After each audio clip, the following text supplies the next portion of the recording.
happy with.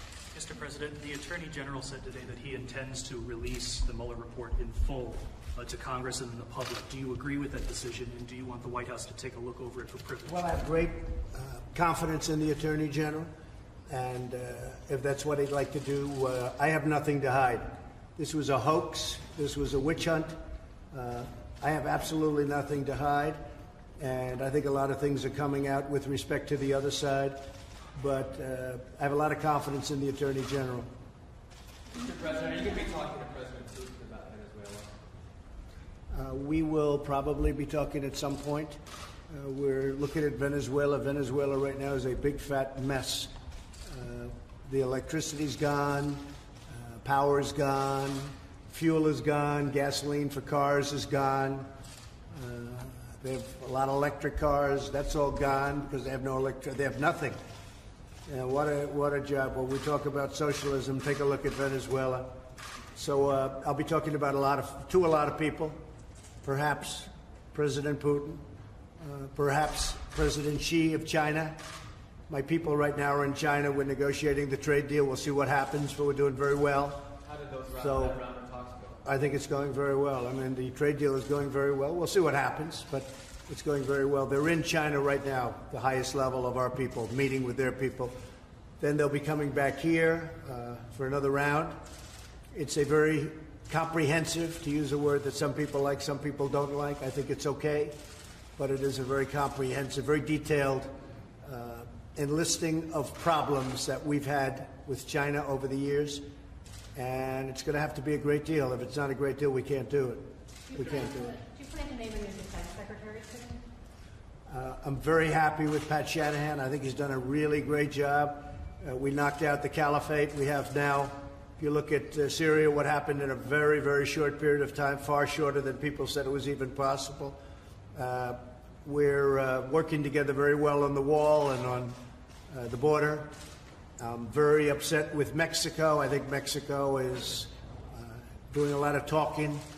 They have the strongest immigration laws anywhere in the world. They probably have the strongest. And we have the worst. We have the weakest, the most pathetic, the most laughed at immigration laws anywhere in the world. They're the Democrats' laws. And I got stuck with them. And I hope Congress is going to change them rapidly. They have a lot of opposition from Democrats, not because the Democrats don't think they'd be right in changing them, just because they don't want to make anybody look good. They want no victories. They don't care if the country suffers. They don't want any victories. We have 2 brand new caravans coming up, if you can believe it, 2 big ones, and they're coming up. And Mexico could stop them very easily.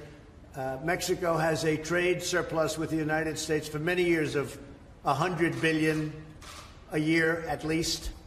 This is for many years. Mexico has taken a big portion of our car business. Mexico is doing very well because of the United States, and frankly, they have to stop the illegal immigration. We've run out of room.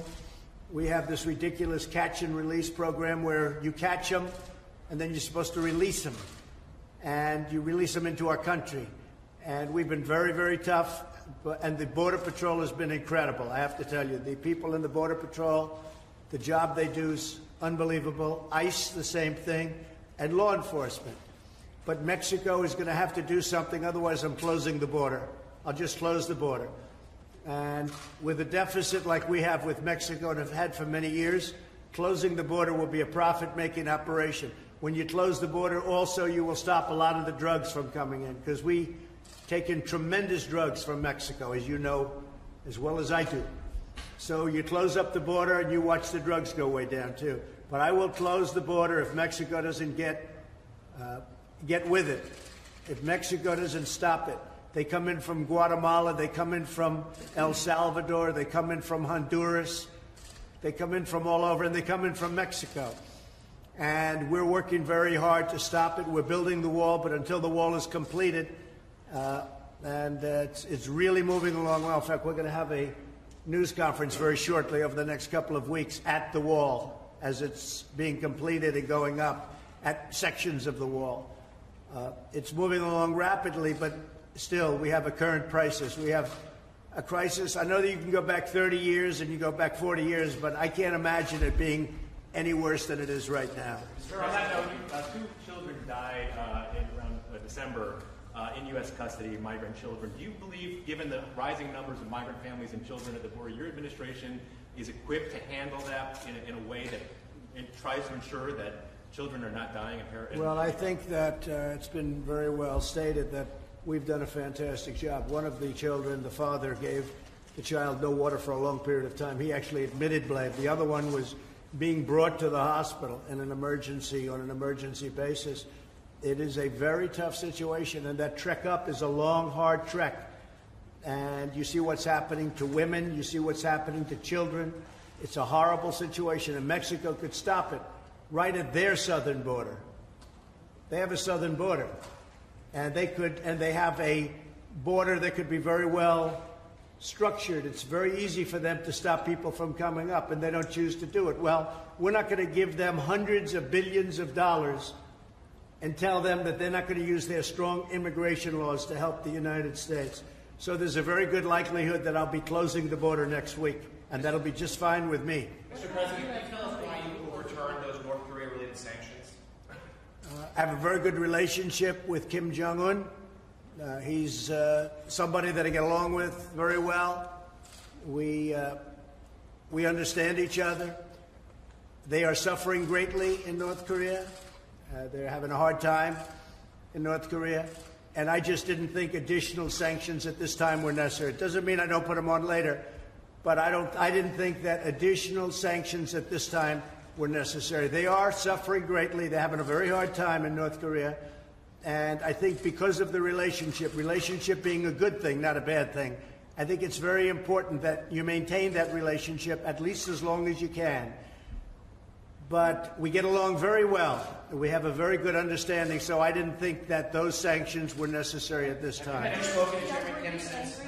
No, I have not. Were you upset that your Treasury Department put those sanctions in place? Did they run those past? Not at all, because they were intended to go. People thought that they would go at that time. They had the right to do that. I just decided that I would not let it happen. In a certain way, it's like the Special Olympics. For many years it hasn't been approved, and then at some point it gets negotiated out in Congress. Well, I went out and I said we're going to have funding for the Special Olympics, so that's why I approved that. It's a little bit of a similar situation with different parties, to put it mildly. So I just want to, again, I want to thank the job you've done. I'll tell you what, Linda has been so great, and when somebody does that good a job, I'd rather do it this way than just say bye-bye. And so I'm doing it this way. And I'll tell you, Linda McMahon is a very special person. And now she's going to be working with me very hard so that we keep this miracle that we've built. You saw what happened last night in Michigan. We had, if they would really report it, many, many thousands of people outside of the arena. The arena was packed. That arena was absolutely packed last night. And there was tremendous love in that arena. And you look at what's happening with Michigan and Ohio and Pennsylvania and Florida and so many places, North Carolina, South Carolina. You look at what's going on, Iowa. When you see what's going on in Iowa, so many different places. New Hampshire, I have tremendous reports of something we did up in New Hampshire. Our country is doing really well. We're the hottest country in the world economically, and it's going to stay that way for a long time to come. Thank you all very much, and Linda, thank you very much. Thank you very much. Thank you very much, Press. Thank you, Press. Thank you, Press. Thank you, Rodney. Thank you, Press. Right up the way we came. Thank you. Thanks. Thanks, guys. Come on, buddy.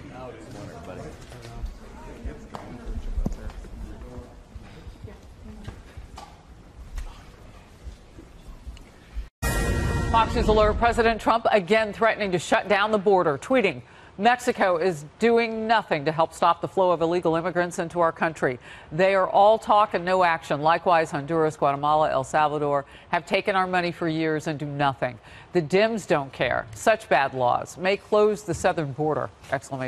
All this as DHS Secretary Kirstjen Nielsen has announced the signing of a historic regional compact with Central American countries aimed at stemming migration at its source. The president is warning. His warning, comes as the nation's top border official says the migrant crisis has reached a breaking point. and that there needs to be a legislative fix to stem the tide. On Monday and Tuesday, CBP started the day with over 12,000 migrants in our custody. As of this morning, that number was 13,400. A high number for us is 4,000. A crisis level is 6,000. Legislative relief, changes in the law, and closing the vulnerabilities in our legal framework is the only way that this flow is going to be reduced. Underscoring the crisis, a reporter for the Washington Post tweeted photographs of what he says are migrants detained under a bridge in El Paso, Texas, because Border Patrol apparently has nowhere else to house them. Katie, I'm going to come to you on this. You and I have lived in a border state. We have seen this go back and forth for years. Your take on where we are now? It's just incredibly frustrating to watch Congress not deal with this issue. We can talk about comprehensive immigration reform, we can talk about all this stuff, and it doesn't address the issue. You can see the photos here. This is absolutely a humanitarian crisis. When you talk to the Border Patrol agents on the ground there, they're doing the best that they can to deal with the humanitarian side of this by taking care of children and sick parents. And there's nowhere else to put them. And instead of changing the law, which would stop this at its source with the asylum claims and with being able to deport Central Americans right away, they're saying that they're going to put them under a bridge like this. This is not humane, but this is the only choice that they have. And they also want to build new facilities. So instead of stopping it, they're just expanding it. Meanwhile, all of these people are going to be in line for years to get processed through the immigration court system. And in that time, they will disappear into the country, and they won't be able to be found ever again. The numbers that we're seeing now are going to total up to 1 million by the end of the year, filling stadiums and stadiums full of people. And it's unfair to put Border Patrol and ICE agents into this position because they're being accused of being inhumane when Congress isn't changing the laws that allow them to do their jobs. You know, Marie, and you couple all of that with a couple of other facts. The Border Patrol has a hiring and retention an incredible problem right now. We're seeing a couple of members of Congress, Crenshaw and McSally, representative, or rather senator and representative, work together on trying to get legislation to help the Border Patrol hire fast. They've got north of 2,000 positions. And you couple that with the number of people coming over now that are unaccompanied minors. And what our reporter William Lajeunesse called a conveyor belt yesterday, where these children are brought with these bad guys. They're not their parents. Not their parents. They're seeing that. And then they're returned to their countries and used again to come north. I think trying to tackle the problem at the root in the countries where they first leave from is really important. That's something each administration has tried to do, and seeing that Secretary Nielsen was trying to work on that, I think, is a really important piece of it. It's easier to try and stop it at the source than to deal with it when they get here. I also think those photos that Washington Post, I think, reporter tweeted out, those were shocking and heartbreaking. And I think one thing it said to me, on a humanitarian level, like you said, Katie, one thing that says to me is the Trump administration's zero tolerance, or whatever you want to call the policy, has not served as a deterrent. Because more people are coming, because, you know, Jeff Sessions used to say, and John Kelly used to say, Kirstjen Nielsen has said, our language and our policies are supposed to in part serve as a deterrent, and we see that that's not happening. So Congress, Katie is right, Congress needs to do something, and I am like at a 0% chance that they will. Congress seems to be politically constipated on this. They have been for decades. They say they have ideas, but we don't see them, David. You know what? I find it interesting because Marie does this clever Democrat pivot that immediately it has to go to Trump and whatever. I lived in Texas. He's the president. I went to the border in the policy, 90s. David. I watched this. The policy issue here is not either you stop it in the country of origin or at the border. It's that you must do both. The problem is working with these countries, and I've just had several long conversations with a Colombian senator about the problems in her country and the people that are passing through to come here. They're not stopping it there. So we have to close the border, stop the problem, send that back so the children that are being used as tools for human trafficking are not reused and re-abused. You can't just do one or the other, and it's a fantasy to believe that Guatemala, El Salvador, Colombia, those leaving Venezuela, over 1.3 million who've crossed into Colombia, all of them are suddenly going to stay there. And in this latest caravan, there are 700 reported Cubans, about that many, leaving Mexico because Mexico doesn't deport all the Cubans that go to Mexico. They're now making our way to our border. The most compelling thing that I heard from Kevin McElhaney, was that his name, from Border Patrol, when he was saying that they expect 40,000 kids to come over the border and be intercepted or encountered this month. That is the largest number ever. And he said that he is afraid something horrible is going to happen to one or more of those children. Well, we've lost 3 already. And that is going to, that tragedy will focus the nation's attention. Well, when their youth runs out. We don't want to see that happen. But that, if nothing else, that possibility and that humanitarian crisis should focus everyone away from the politics of this and on some sort of solution. Can I just say one more thing about the kids and the 40,000 who come here? So if you come here as an unaccompanied minor, you now are put with a sponsor. And the last bill that President Trump signed with the national emergency allows for amnesty for anybody who says they will be a sponsor. They don't have to be their parents or a family member. And there was a whistleblower named Jason Piccolo, who I interviewed a couple of months ago, who worked for the Obama administration in 2014 and blew the whistle about these kids being placed with sex traffickers in the United States who were saying that they were sponsors. And because there's such a backlog with the 40,000 kids, they don't have the proper time to do the vetting on the adults that they're sending them to. So the abuse continues once they are inside the country. And yet all of the focus has been about ripping, children away from their parents, when Border Patrol is trying to make sure that these kids are not being placed in a trafficked in an abusive situation, which ends up being the situation most of the time. Well, and it comes back to what I was saying to Marie about the hiring, about getting enough eyes on the situation. I mean, when you have any agency that has that many openings and they're tasked with doing this sort of thing, it is a recipe. It is toxic. It is a recipe for disaster. And morale. Let's pray that it doesn't continue. Yeah.